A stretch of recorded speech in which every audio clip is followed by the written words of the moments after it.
Muy buenos días, amados en el Señor. Dios les bendiga en esta mañana. Les saludo en el nombre del Señor y Salvador Jesús, dando comienzo a este programa conversando las Escrituras en el nombre del Señor y Salvador Jesucristo. Amén. El día de ayer concluimos el capítulo 18 del libro de Hechos, Hechos de los Apóstoles, escrito por Lucas, el relator Lucas, y ya estamos llegando casi a la última etapa de estos relatos que nos permiten, hermanos, a nosotros en este tiempo contemporáneo, moderno, amén, porque este es el tiempo moderno, amén, considerar la actitud de nuestros hermanos antepasados, qué actitud tuvieron ellos con respecto a la salvación, qué actitud tuvieron ellos con respecto al llamamiento que Dios le hace, ¿cierto?, a través del Evangelio. Y hasta el día de hoy, ¿cierto?, de este capítulo 18 que concluimos el día de ayer, ciertamente hemos visto que fue una iglesia que no descansó, una iglesia constante, una iglesia entregada, una iglesia que amaba. Se notaba el amor hacia Dios de parte de esta iglesia. Y como los apóstoles, ya sea Pedro, Juan y Pablo y todos los apóstoles, eran apóstoles de verdad, hombres entregados, no trabajaban por el dinero, sino que trabajaban, hermanos, por amor a la obra, y Dios suplía ahí las necesidades que habían. El día de ayer concluimos como Apolos, ¿cierto? Este varón elocuente que había llegado a Éfeso, predicaba el Evangelio con elocuencia, pero solamente conocía el bautismo de Juan, no conocía la otra parte. Y Priscila y Aquila, perdón, lo encaminaron, lo corrigieron hacia el Evangelio, ¿cierto? Para que este hombre, ahora con mayor fuerza, con mayor seguridad, con mayor confianza y con mayor poder de Dios, pudiera ahora, hermanos, predicar el Evangelio. Y concluye con el verso 28, dice, porque con gran vehemencia refutaba públicamente a los judíos, demostrando por las Escrituras que Jesús era el Cristo. ¿Mm?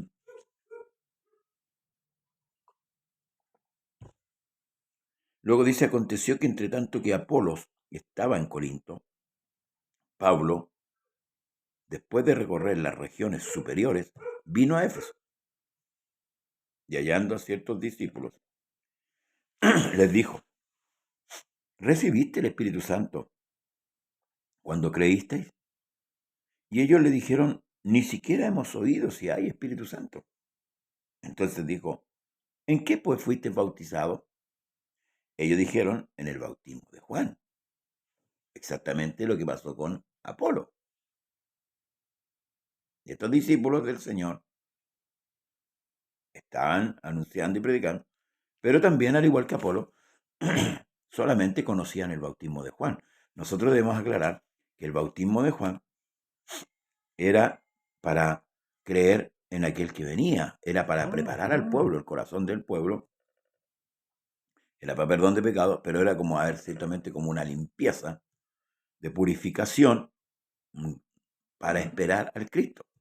Esto venía siendo profetizado en Malaquías y en otro libro, ¿verdad? De que iba a venir uno con el espíritu de Elías, ¿verdad? Que volvería el corazón de los padres a los hijos y de los hijos a los padres. Cristo le revela a los apóstoles diciendo, Elías, a la verdad Elías ya vino, refiriéndose a Juan. Amén. Entonces el bautismo de Juan no era válido para la vida eterna, porque ya Cristo había muerto, había resucitado y había instituido, porque el que instituye el bautismo es Jesús. Y por eso que el tema del bautismo es importante dentro de la doctrina de Cristo. Una persona que no se arrepiente y se bautiza no tiene herencia, no es heredera. Tampoco es levantar la mano y aceptar al Señor en el corazón, malinterpretando lo que dice el capítulo 10 de Romanos. No hay parte de la salvación. La persona tiene que arrepentirse y tiene que bautizarse. Por algo le es predicado el Evangelio. Ahora, si la persona se bautiza sin arrepentimiento, esa persona va a volver atrás porque nunca entendió el propósito del bautismo. Y el propósito del bautismo es perdonar pecados. Y una persona que no se arrepiente, ¿cómo se le va a perdonar el pecado si no se arrepiente? Es ilógico. Es como curar una herida sin que la haya. Entonces, Pablo les aclara a estos discípulos que con mucho fervor andaban ahí en Éfeso, predicando el Evangelio, pero al igual que Priscila y Aquila con este hombre Apolo, también colocan a estos hombres en el camino. Dijo Pablo, y aquí le aclara, dice, Juan bautizó con bautismo de arrepentimiento, correctamente, diciendo al pueblo que creyese en aquel que vendría después de él, esto es, en Jesús el Cristo. El bautismo de Juan consistía en que el pueblo se arrepentía para recibir al Mesías, que no venía en espíritu, venía en carne. Porque no podían recibir, al igual que nosotros, el Espíritu Santo, porque Cristo estaba ahí. Eso era lógico. Entonces, el objetivo del bautismo de Juan era acercar al pueblo de Israel a Dios. Y estos hombres conocían solamente ese bautismo. Pablo les aclara esta situación y dice, y cuando oyeron esto, fueron bautizados en el nombre del Señor Jesús. ¿Ve? Aquí se concreta la acción de Pablo, ¿cierto? Sacándolos del error, y dice, y habiéndoles impuesto Pablo las manos, vino sobre ellos el Espíritu Santo, y hablaban en lenguas y profetizaban. Eran por todos unos 12 hombres. Y entrando Pablo en la sinagoga, habló con denuedo por espacio de 3 meses, discutiendo y persuadiendo acerca del reino de Dios. Hoy día, ciertamente, los hombres se guardan un poco con respecto a discutir. Se malinterpreta la palabra discutir y se lleva a un ámbito de discusión, una discusión más agria, más violenta. No necesariamente hay que ocupar ese argumento o esa acción para predicar el Evangelio. La discusión se refiere a que usted, que tiene el conocimiento de la verdad, persuada a la otra persona y le haga entender que está equivocada. Esto es lo que Pablo hacía con los judíos. Esto es lo que Pablo hacía en la sinagoga. Los persuadía, le hacía entender que estaban equivocados, mostrándole por las escrituras. Y aquí había un aval. Aquí había un aval. Pero lo hacía, hermanos amados, con denuedo, lo hacía con el poder de Dios, por supuesto. Y algunos eran convencidos, otros no.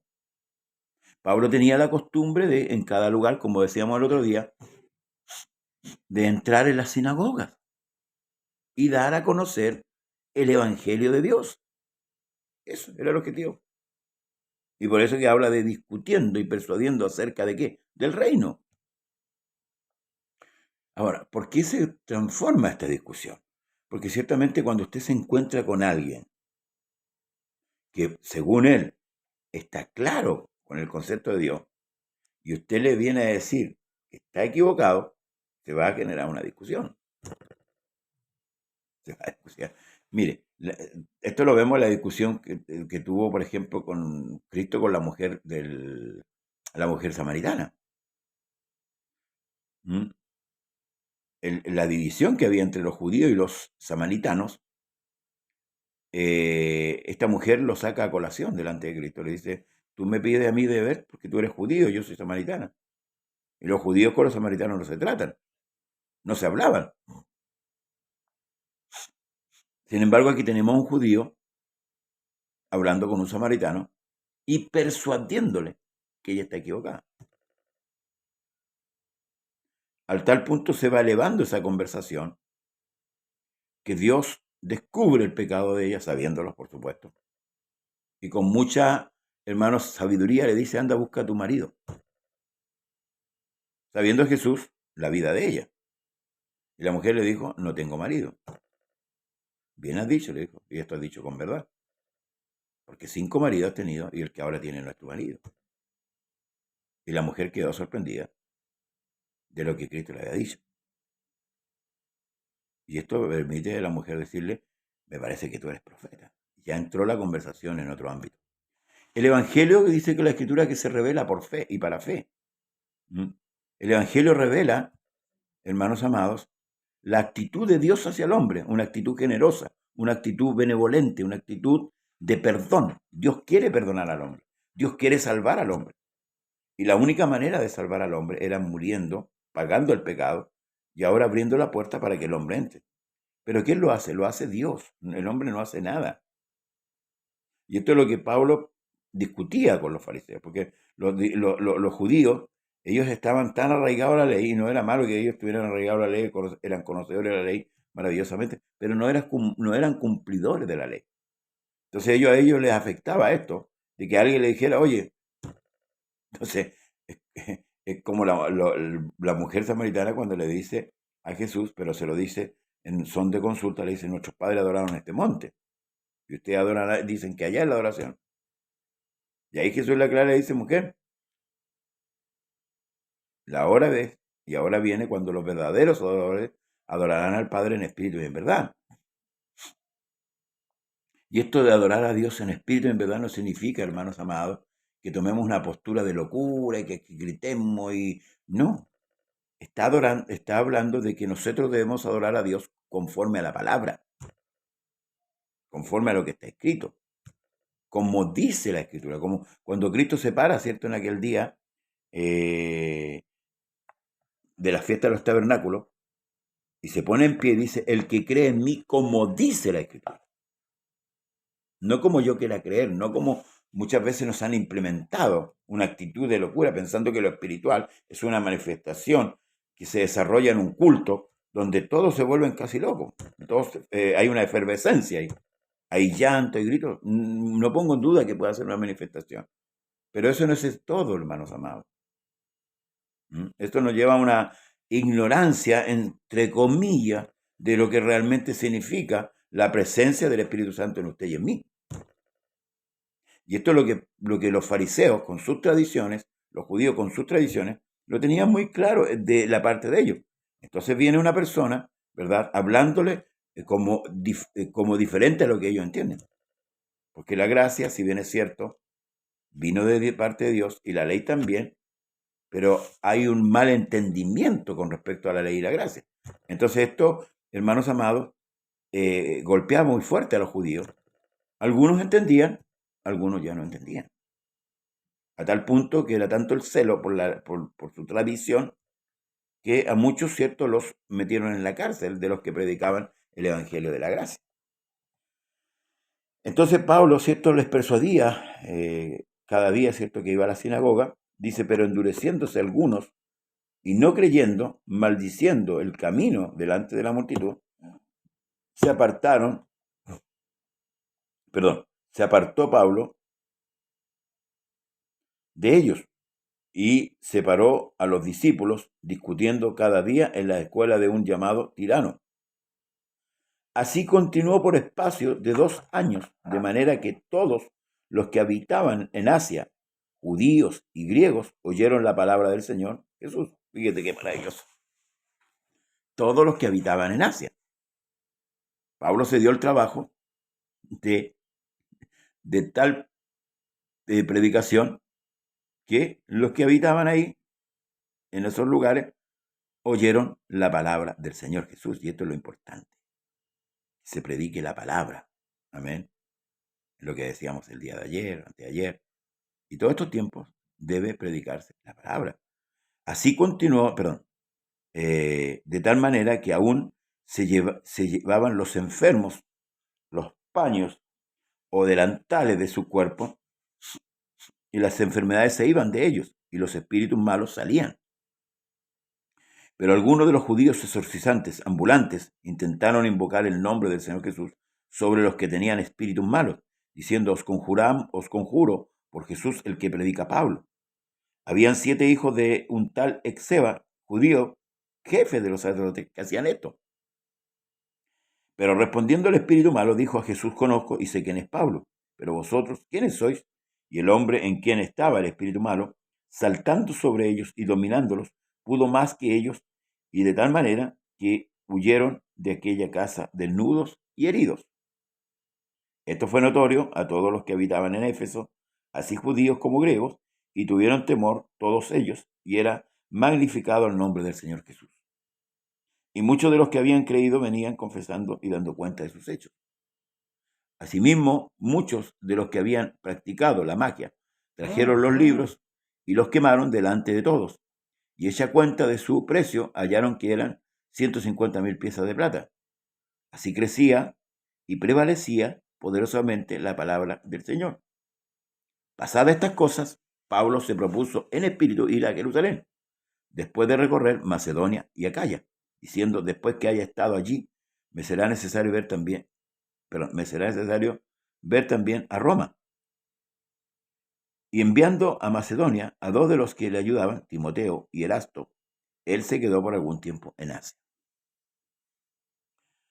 Retomando, hermanos amados, la actitud de Pablo, la perseverancia, la constancia en predicar el evangelio, en anunciar la verdad, la justicia de Dios, se encuentra con estos hombres que querían imitar la fe de Pablo, ¿verdad?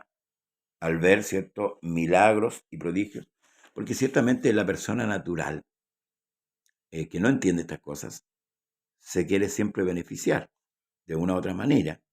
Y estos hombres quisieron imitar la fe de Pablo, pero no eran hombres convertidos, no eran hombres que realmente hayan creído al Señor. De hecho, aquí lo identifica como un hijo, como 7 hijos de un sacerdote.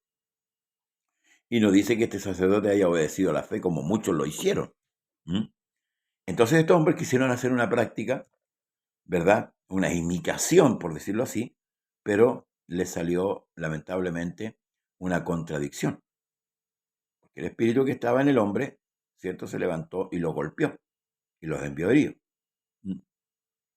Entonces, fíjese lo que el espíritu le dice. Dijo: a Jesús conozco y sé quién es Pablo, pero vosotros, ¿quiénes sois? Entonces, hay que tener cuidado. Muchos practican cosas tratando de imitar sin querer enrolarse en la fe, pensando que esto es misticismo, que algo místico. No, hermano, la fe no es algo místico. Por eso es que hay que tener cuidado en llevar esta convicción a lo místico, porque las prácticas místicas son de cuidado, y en eso tenemos, valga la redundancia, que tener mucho cuidado en examinar las situaciones. Por eso es que Pablo, después que llega a Corinto y encuentra el desorden, ¿cierto?, una iglesia llena del Espíritu Santo, empieza a hacer un ordenamiento. Porque recuerde que nosotros tenemos otro tipo de cultura. Ahora, por el hecho de tener otra cultura, nosotros deberíamos ser constantes en la lectura de la Escritura. Para nosotros, hermanos, como gentiles, enfilarlo bien en lo que el Señor quiere para nosotros. Jesús le dijo a la mujer samaritana: la salvación viene de los judíos. Sí, porque a ellos les fue dado los pactos, todas las cosas. Ellos parten, hermanos amados, la ley con todo. Entonces debemos estudiar mucho esa cultura. Debemos saber qué es lo que piensa, cuál es el pensamiento. Yo el otro día hablé algo un poco con respecto al pensamiento judaico, hebreo, y con el pensamiento griego, que se oponen totalmente. El pensamiento judío o hebreo es muy acertado y está muy de acuerdo a la Escritura. En cambio, el pensamiento griego está muy lejos de ser de la Escritura, porque está basado en pensamientos humanos, en pensamientos de hombres, como Platón, como Sócrates, como muchos pensadores que en aquellos tiempos, ¿cierto?, la pregunta del hombre: ¿de dónde venimos, para dónde vamos, de qué somos? Preguntas que el hombre tiene en su conciencia, que muchas veces no las quiere manifestar para no quedar de en ridículo. Pero, hermanos amados, eh, si no somos llamados, no hagamos cosas con la cual no fuimos llamados. ¿Mm? Bien, que el Señor Jesús le bendiga grandemente en esta mañana. Concluimos, vamos a dejar hasta aquí. Mañana, si es que Dios quiere, hermanos amados, concluimos el capítulo desde el verso 23 en adelante. Lo que sucede ahí en Éfeso con el apóstol Pablo, con Timoteo, ¿cierto? Ya Pablo está culminando la serie de viajes que él hace para recorrer las iglesias y ver el estado, porque eso es importante. Hay que ver el estado en que se está moviendo la iglesia. Esa es la labor, ¿cierto? De todo hombre de Dios. ¿Mm? Así que el día de mañana, si Dios así lo requiere, vamos a estar en este lugar una vez más en el nombre de Jesús. Amén. Nos despedimos en esta mañana. Damos gracias a nuestro Dios y Salvador Jesucristo. Amén.